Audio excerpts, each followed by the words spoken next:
Welcome, everyone. Today, you'll discover the incredible success story of Nike, from $0 to a $190 billion empire.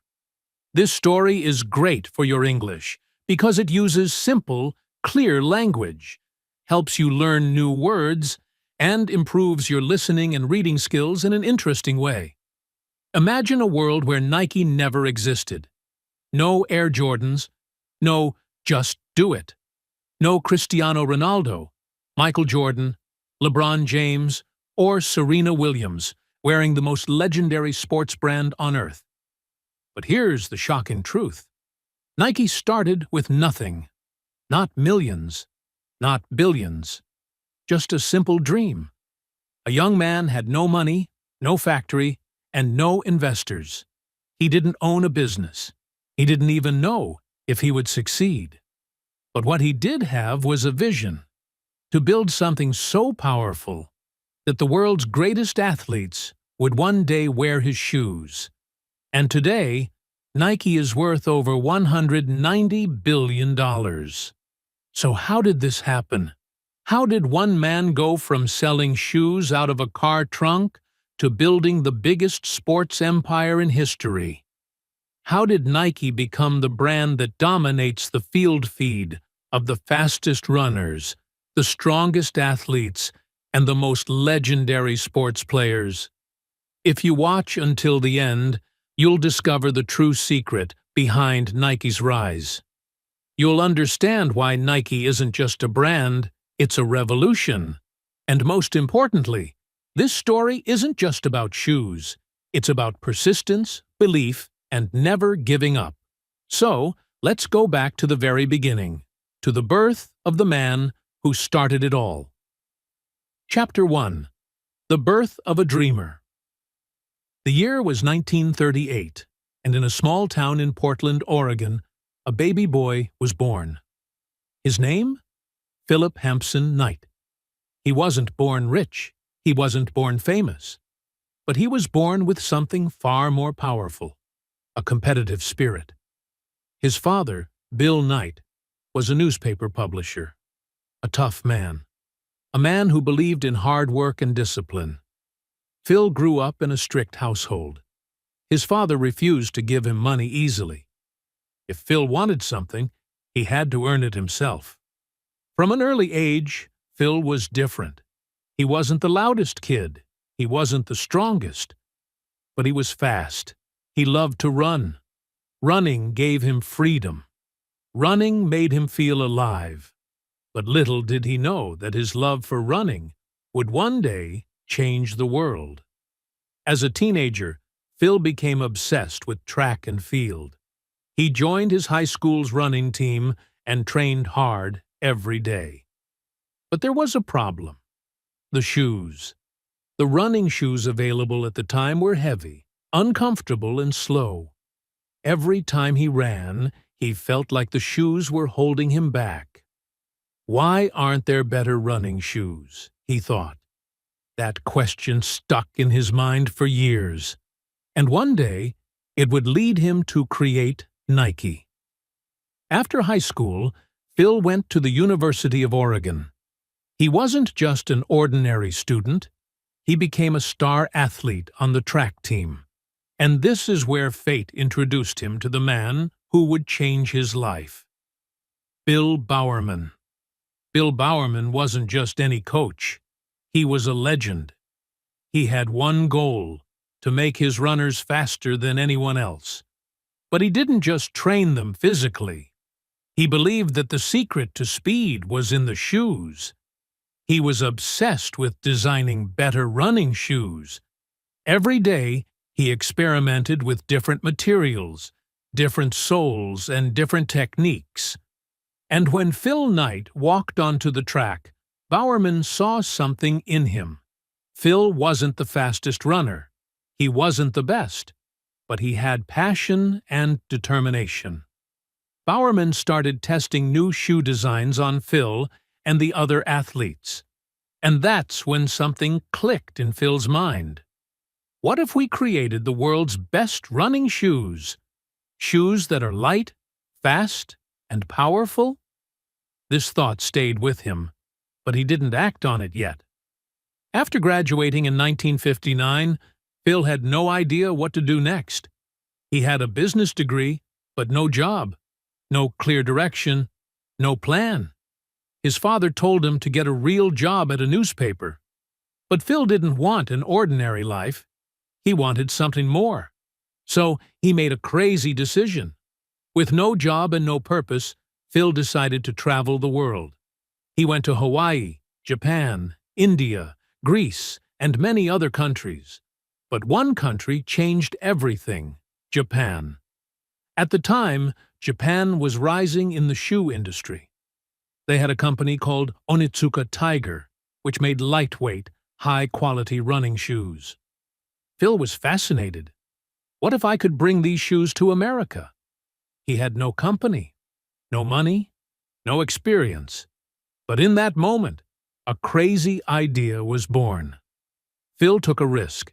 He scheduled a fake business meeting with Onitsuka Tiger. He pretended to be the owner of a company called Blue Ribbon Sports. But here's the truth. Blue Ribbon Sports didn't exist. It was just a name he made up.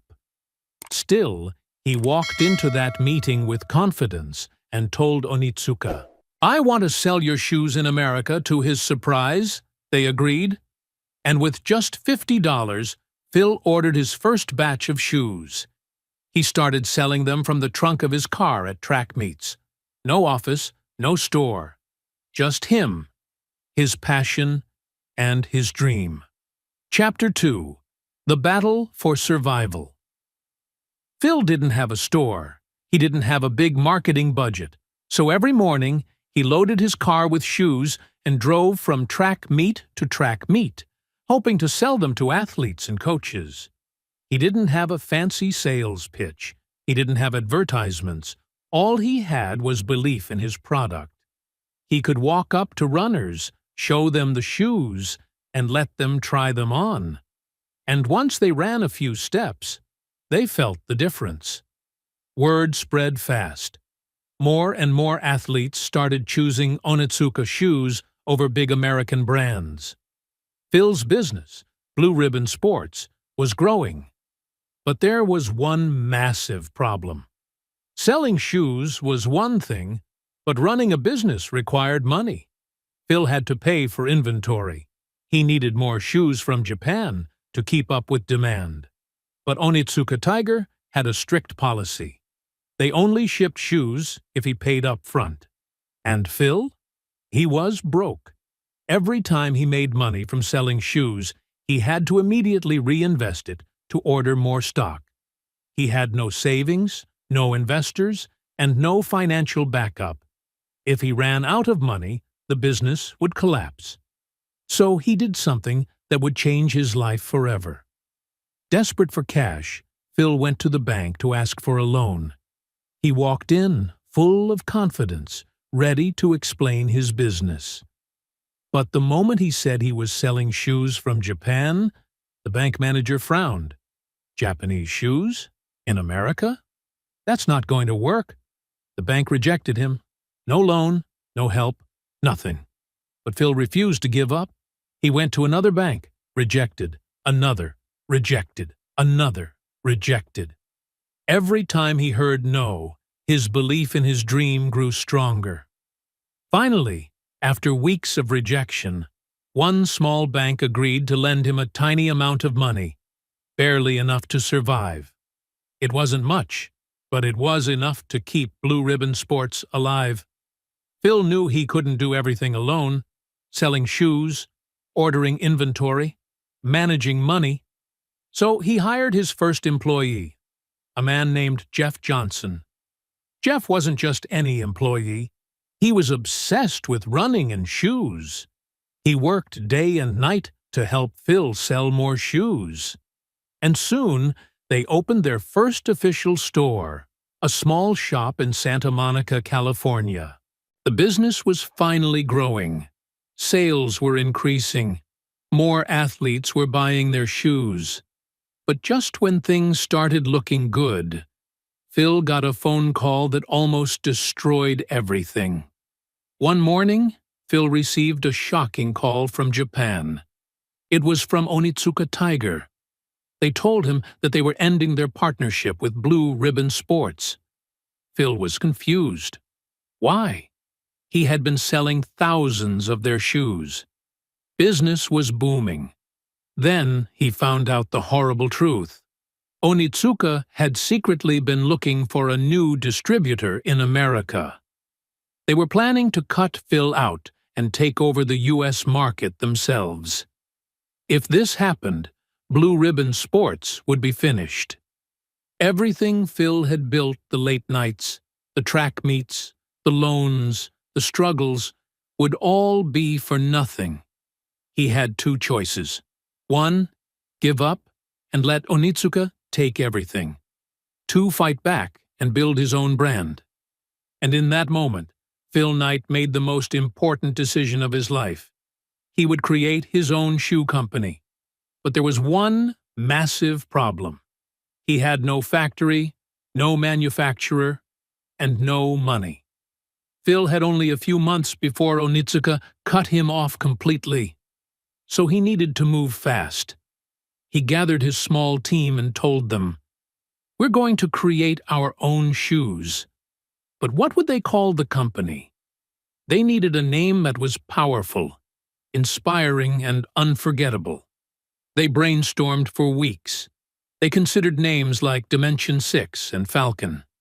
But then, something magical happened. One night, Jeff Johnson had a dream.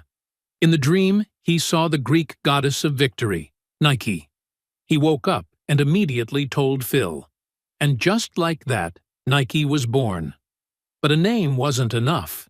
They needed a logo. Phil went to a young graphic design student named Carolyn Davidson and asked her to design a logo. She created the swoosh, a simple curved check mark that represented movement, speed, and victory. And how much did she charge for this now famous logo? Just $35. With a new name and logo, Nike was ready to fight back. But they still didn't have shoes. Phil needed to create a shoe that was better than Onitsuka Tiger. He turned to the one man who had always obsessed over shoes, his old track coach, Bill Bowerman. And Bowerman had a genius idea. One morning, as he was making breakfast, he looked at his waffle iron. And then it hit him. What if the bottom of a shoe had the same pattern as a waffle? He ran to his lab, poured rubber into a waffle iron, and created the first Nike sole. The result?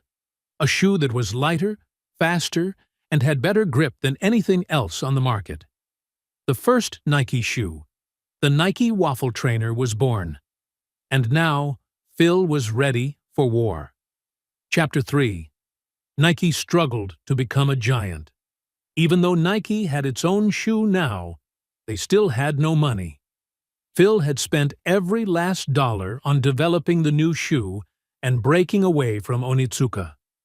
But to sell more shoes, Nike needed factories, materials, and marketing. And all of that required cash. Millions of dollars that Nike simply didn't have. So Phil had to do something he hated. Beg for money. Phil went to the banks once again, hoping to get a loan to expand Nike. He walked into one bank after another, showing them his shoes, explaining his vision. But the banks laughed at him.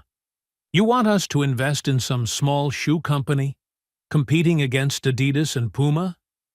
Are you crazy?" Nike wasn't a brand yet. It was just a struggling company trying to stay alive. And once again, every bank said no. Phil was furious. He had spent years proving that Nike could be something special. But nobody believed in him. But he refused to give up. Finally, he found one small bank willing to take a risk. The catch? The interest rate was extremely high, and he had to personally guarantee the loan. That meant if Nike failed, Phil would lose everything: his house, his savings, his entire future. But he took the risk, because failure was not an option. Just when Phil thought things were under control, Onitsuka Tiger struck back. They sued Nike for stealing their shoe designs. They claimed Phil had betrayed them and was now illegally selling shoes that looked like Onitsuka's designs. The lawsuit was a disaster. If Nike lost, they would have to shut down and pay millions in damages. Phil was devastated. Everything he had worked for was now at risk. For months, the legal battle continued. And just when it seemed like Nike might lose, something unexpected happened. The court discovered documents proving that Onitsuka had planned to betray Phil first. That changed everything. In the end, the court ruled in favor of Nike, and Phil finally cut ties with Onitsuka forever. Nike had won the battle, but the war was far from over, because now Nike had to do something much harder: become a real brand.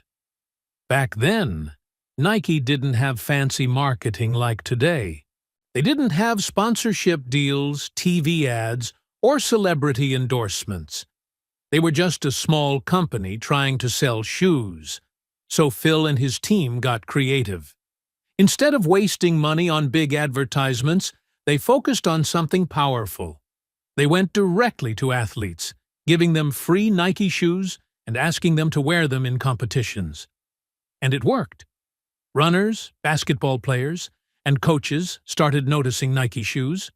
They were lighter, faster, better. And soon, athletes started talking about them.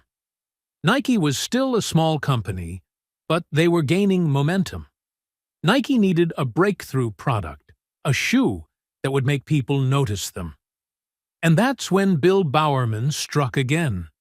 He had already invented the Nike waffle trainer, but now he wanted to create something even better. He started experimenting with different materials, different soles, and new technology. And after months of testing, he came up with something revolutionary: the Nike Cortez. This wasn't just another running shoe. The Cortez was lightweight, stylish, and had the best cushioning any athlete had ever seen. And then, something magical happened. The 1972 Olympics were coming up, and Nike made sure their shoes were everywhere. When people turned on their TVs, they saw athletes wearing Nike shoes, winning races, setting records, making history. Nike was still a small company, but now the world was watching. And then came the moment that changed everything. By the late 1970s, Nike was growing fast, but it was still behind Adidas. They needed something big, something that would change everything. Then, in 1984, they made a decision that would take them from just another shoe company to the biggest sports brand in the world. They signed a young basketball player, a player who wasn't the biggest star yet, a player many brands ignored. His name? Michael Jordan. At the time, Jordan was just a rookie. Adidas didn't want him. Converse wasn't interested. But Nike? Nike saw something special. They didn't just want Jordan to wear their shoes. They wanted to build a brand around him. But there was a problem. Michael Jordan didn't want to sign with Nike. His dream brand was Adidas. He told his agent, "I don't even want to meet with Nike." Nike refused to give up. So they went to someone who had the most influence over Michael, his mother, Dolores Jordan. She listened to Nike's offer and then told her son, "Michael, you're going to listen to them." Because of his mother, Michael Jordan agreed to meet with Nike. Nike took a massive risk. They offered Jordan a huge contract and created a special shoe just for him, something no company had ever done before. That shoe was the Air Jordan 1. At first, the NBA banned the shoe because of its colors, but that only made it more popular. Then Jordan started winning. He dominated the game, And suddenly, everyone wanted to be like him. Everyone wanted his shoes. Air Jordan sold out everywhere. Nike couldn't keep up with demand. In just a few years, Nike went from a growing company to a billion-dollar empire. Chapter 4. The Empire of Nike. Nike was no longer a struggling company. It was a global sports empire. The name Nike wasn't just a brand anymore. It had become a symbol of greatness. Everywhere you looked, athletes were wearing Nike. Michael Jordan dominated the NBA in Air Jordans. Cristiano Ronaldo ran across the football field in Nike boots. Serena Williams crushed her competition in Nike gear. But Nike wasn't finished yet, because there was still one thing missing. They needed one message, a slogan that would define them forever. The birth of Just Do It, the slogan that changed everything. It was the late 1980s. Nike was growing fast, but they needed a way to connect with everyone. Not just professional athletes, but also regular people. They needed something that would inspire runners, basketball players, footballers, and even ordinary people in gyms. That's when Dan Whedon, a marketing genius, had an idea. He wanted 3 simple words, something easy to remember, something that made people feel unstoppable. And then he came up with it. Just do it. It was short, powerful. And when Nike launched their first Just Do It commercial in 1988, featuring an 80-year-old man running a marathon, something incredible happened. People felt inspired. They weren't just buying shoes anymore. They were buying a mindset. Nike wasn't just selling sneakers. They were selling a dream. And soon the whole world started saying, "Just do it." It became one of the most iconic slogans in history. And it made Nike unstoppable. With Just Do It, Nike's sales skyrocketed. In 1988, Nike was making $1.2 billion a year. By 1996, they hit $6.4 billion. By 2003, Nike was earning over $10 billion. And today, Nike is worth over $190 billion. That's more than Adidas, Puma, and Reebok combined. And it all started with a man who sold shoes out of his car. And with every new star, Nike's empire grew bigger and stronger. Because when people saw their idols wearing Nike, they wanted to wear it too. And Nike became a part of history. Even after Michael Jordan retired, Nike kept selling Air Jordans. And guess what? The Air Jordan brand alone makes over $5 billion per year. That's right. Just one line of shoes makes more money than most entire companies. Even today, people wait in long lines for hours just to buy a new pair of Jordans. And this is why Nike is different. They don't just sell shoes. They create culture. They make products that people dream of wearing. Nike wasn't just taking over America. They wanted the whole world. So they expanded to Europe, signing football clubs like Barcelona and PSG. Asia, dominating China and Japan's sportswear market. South America, partnering with Brazil's national football team. Africa, sponsoring the best young footballers. Now, Nike is in every country, every city, every street. No matter where you go, you see the swoosh logo. Nike isn't just a company, it's a movement. Even the biggest companies face problems. Nike had many challenges over the years. Scandals. They were accused of using sweatshops and child labor in factories. Financial crashes. The 2008 crisis almost destroyed their profits. Competition, Adidas, Puma, and Under Armour tried to take their place. But Nike always fought back. They improved working conditions, signed new superstars, and kept innovating. And every time someone thought Nike was finished, they proved everyone wrong. Because winners never quit. Today, Nike is the biggest sports brand on earth. Over $50 billion in annual revenue. More than 75,000 employees. Sold in over 190 countries. Worn by the greatest athletes in history.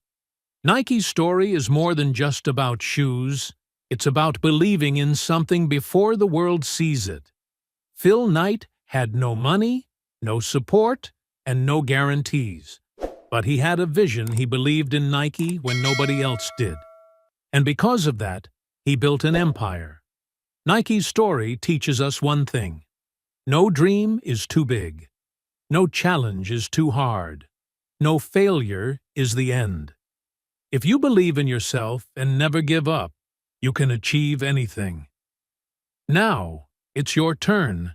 Do you believe in the power of never giving up? Tell me in the comments below. And if you enjoyed this story, make sure to subscribe for more amazing success stories. Because your success story is waiting to be written. All you have to do is just do it.